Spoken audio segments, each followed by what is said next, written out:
ఓం మహాగణపతే నమః.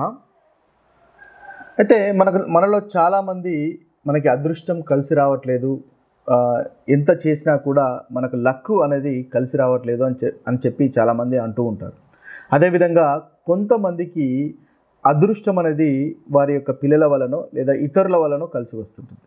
ఇంకా కొంతమందికి అదృష్టం అనేది అసలే రావట్లేదు, ఎంత చేసినా కూడా ఈ అదృష్టం కలిసి రావట్లేదు అని చాలామంది వాపోతుంటారు.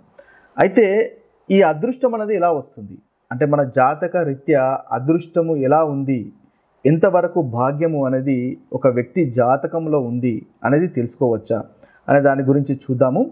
ముఖ్యంగా మనము ఏ రాశుల వారికి ఎక్కువగా అదృష్టం కలిసి వస్తుంది, అదేవిధంగా ఏ లగ్నాల వారికి అదృష్టం అనేది ఇతరుల వల్ల వస్తుంది, తనకు తానుగా వస్తుంది, లేదా అదృష్టం అనేది చాలా కష్టంగా ఉంటుంది అనే విషయాలు మనం చూద్దాము.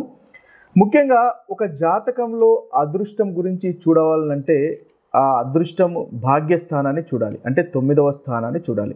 ఆ 9వ స్థాన అధిపతి స్థితిగతులు చూడాలి. అదేవిధంగా సహజంగా భాగ్యాధిపతి లేదా సహజంగా లక్కుకు అదృష్టానికి కారకుడు అనేది గురుగ్రహం వస్తుంది. కాబట్టి గురువు యొక్క స్థితిగతులు కూడా మనము ఆ జాతకంలో ఒక వ్యక్తిగత జాతకంలో ఏ విధంగా ఉన్నాయో చూడాలి.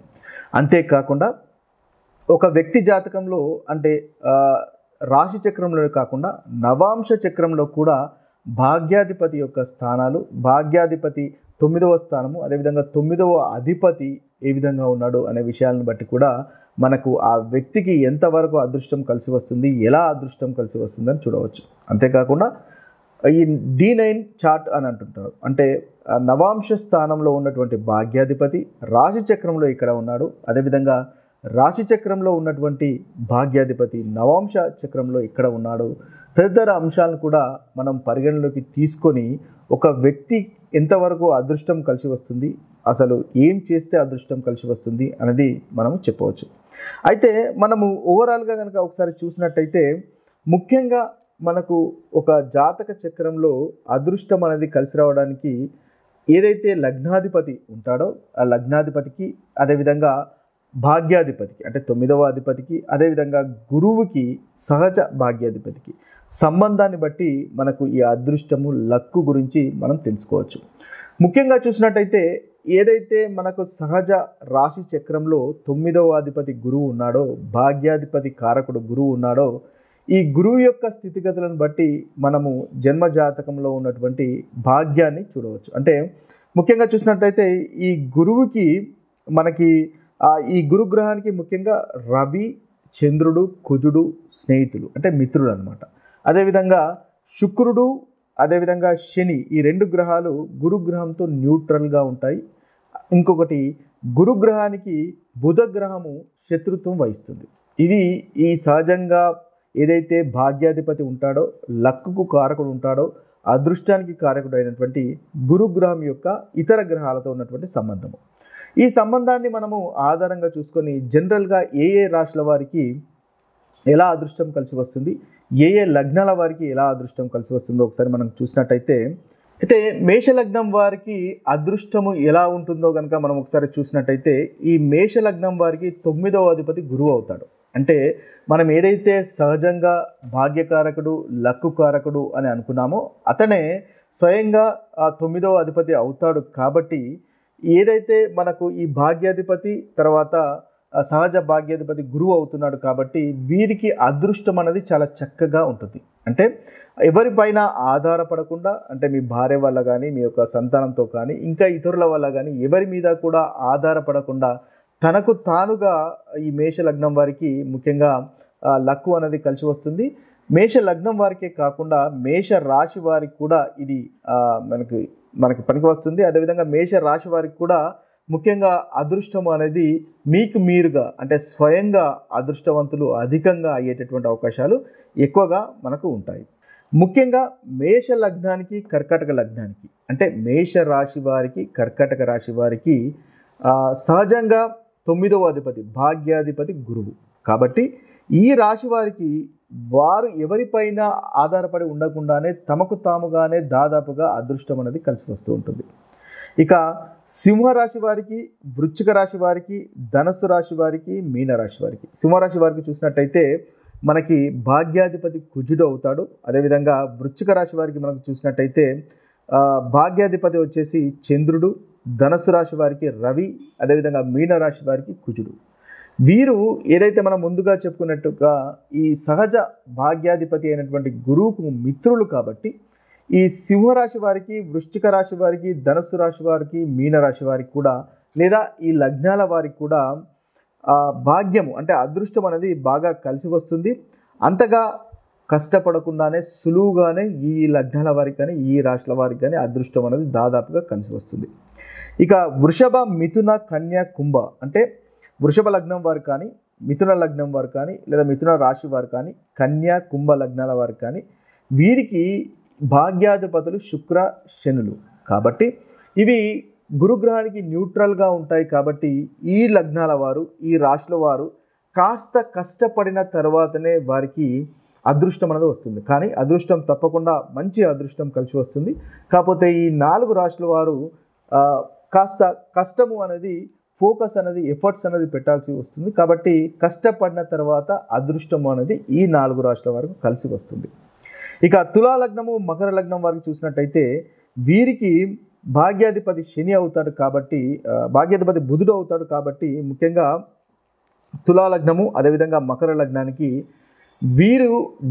వీరికంటూ అదృష్టం కంటే దాదాపుగా ఇతరులపైన ఆధారపడడం వల్ల వీరికి అదృష్టం అనేది కలిసి వస్తుంది. అంటే పార్ట్నర్స్ వల్ల కానీ లేదా కుటుంబంలో ఉన్నటువంటి కుటుంబ సభ్యుల వల్ల వీరికి అధికంగా అదృష్టం అనేది కలిసి వస్తుంది. భార్య వలన, సంతానం వలన ఈ రాశుల వారికి లేదా ఈ లగ్నాల వారికి అదృష్టం అనేది మనం ముఖ్యంగా కలిసి వస్తుంది.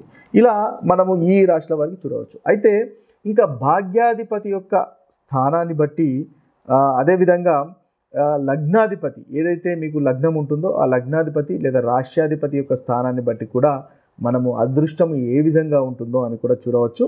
ముఖ్యంగా ఈ అదృష్టము ఏదైతే ఈ భాగ్యాధిపతికి మీకు ఉన్నటువంటి లగ్నాధిపతికి ఒకరికొకరు కోణ స్థానంలో కనుక ఉన్నట్టయితే 159లో ఉన్నట్టయితే వీరికి అదృష్టం అనేది కొంత సమయం వరకే ఉండే అవకాశాలు ఉంటాయి. అంటే అరే ఇప్పుడు ఈ సమయంలో చాలా అదృష్టవంతుడు, తర్వాత అంతగా అదృష్టము కలిసి రాలేదు, ఒక సమయం వరకు అయితే చాలా అదృష్టము బాగా కలిసి వచ్చింది అని మనం వింటూ ఉంటాం.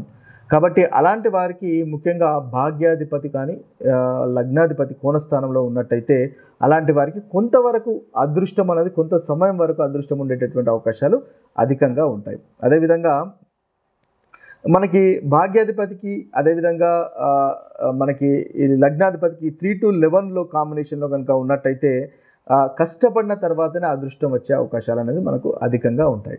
ఇక ఈ భాగ్యాధిపతి ఏ స్థానాల్లో ఉన్నట్టయితే ఏం చేస్తే మనకు అదృష్టం కలిసి వస్తుందో అనేది ఒకసారి చూసుకున్నట్టయితే మీ జన్మ జాతకంలో మీ యొక్క భాగ్యాధిపతి స్థానాన్ని బట్టి ఏ విధంగా అదృష్టం వస్తుంది, ఏ విధంగా లక్కు కలిసి వస్తుందో మనం ఒకసారి గమనించినట్టయితే మీ భాగ్యాధిపతి మొదటి స్థానంలో అంటే మొదటి ఇంట్లో కనుక ఉన్నట్టయితే మీరు క్రమశిక్షణతో ఉండడం వల్ల మీకు అదృష్టం కలిసి వస్తుంది. అంటే తప్పకుండా మీరు క్రమశిక్షణ, డిసిప్లిన్తో ఉండాలి, అప్పుడే మీకు అదృష్టం అనేది కలిసి వస్తుంది. ధైర్యం చేయడం వల్ల మీకు అదృష్టం అనేది కలిసి వస్తుంది.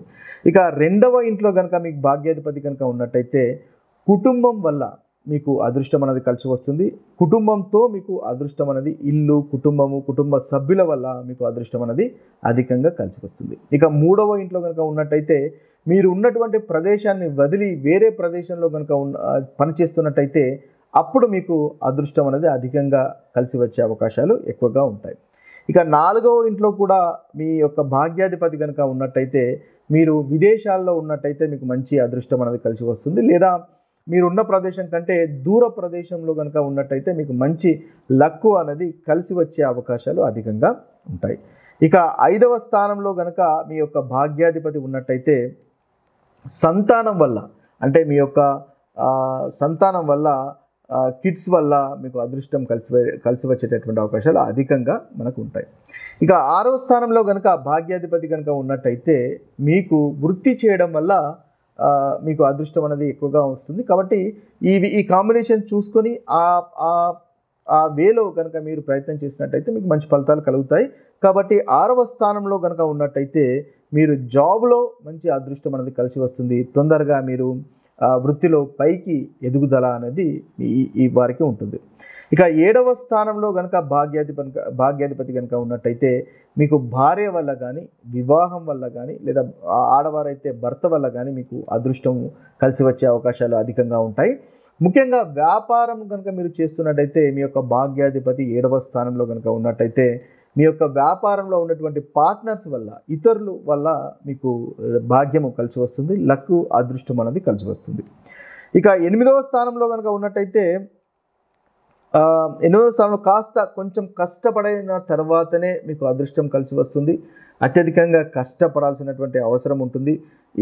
ముఖ్యంగా మీ డిసిప్లైన్డ్గా, ఫోకస్గా, అత్యధికంగా ఎఫర్ట్స్ పెట్టడం వల్ల ఈ 8వ స్థానంలో ఉన్నప్పుడు మీకు అదృష్టం అనేది కలిసి వస్తుంది. ఇక 9వ స్థానంలో కనుక ఉన్నట్టయితే మీకు అదృష్టం చాలా బాగుంటుంది. 9వ అధిపతి ముఖ్యంగా 9వ స్థానంలో ఉన్నప్పుడు మంచి ఫలితాలను కలుగుతాయి. లక్ అనేది కనిపిస్తుంది. స్పిరిచువల్ రిలేటెడ్, ఆధ్యాత్మికతకు కూడా మంచి గ్రోత్ అనేది ఉంటుంది. అనుకున్నట్టుగా మీరు అనుకున్నప్పుడు అదృష్టం అనేది డెఫినెట్గా వస్తుంది. ఇక 10వ స్థానంలో కనుక ఉన్నట్టయితే ఎంత బాగా కష్టపడితే అంత మంచి అదృష్టం అనేది మీకు బాగా కలిసి వస్తుంది. మీరు మీ యొక్క కష్టాన్ని నమ్ముకున్నట్టయితే ఈ 10వ స్థానంలో ఉన్న వారికి చాలా అధికంగా మంచి అదృష్టము అనేది వీరికి కలిగే అవకాశాలు అధికంగా ఉంటాయి. ఇక 11వ స్థానంలో కనుక ఉన్నట్టయితే స్నేహితుల వల్ల కానీ, నెట్వర్కింగ్ వల్ల కానీ, సోషల్ నెట్వర్కింగ్ వల్ల కానీ, మీకున్నటువంటి పరిచయాల వల్ల కానీ, సోషల్ మీడియాల వల్ల కానీ మీకు అదృష్టం అనేది అధికంగా కలిసి వస్తుంది. ఇక 12వ స్థానంలో కనుక ఉన్నట్టయితే వేరే ప్రదేశంలో కనుక మీరు ఉంటే మీకు మంచి అదృష్టం కలిసి వస్తుంది. లక్కు అనేది బాగా కలిసి వస్తుంది. విదేశాల్లో సెటిల్ కనుక అయినట్టయితే మీకు లక్కు బాగా కలిసి వస్తుంది. ఇలా మనకు ఒక జాతకంలో మీ యొక్క అదృష్టాన్ని బట్టి ఏ విధంగా ఎలా చేస్తే అదృష్టం కలిసి వస్తుందో ఆ విధంగా మనకు వీలైనట్టయితే చేసినట్టయితే తద్వారా మంచి ఫలితాలు పొందవచ్చు. ఇంకా మీకు అదృష్టం అనేది పెంచుకోవచ్చు. ఇవి స్థూలంగా ఈరోజు అదృష్టం గురించి ఉన్నటువంటి విషయాలు. మరొక వీడియోలో మరొక మంచి విషయాలతో కలుద్దాము. అంతవరకు సెలవు. సర్వే జన సుఖినో భవంతు. సర్వే సుజన సుఖినో భవంతు. నమస్తే.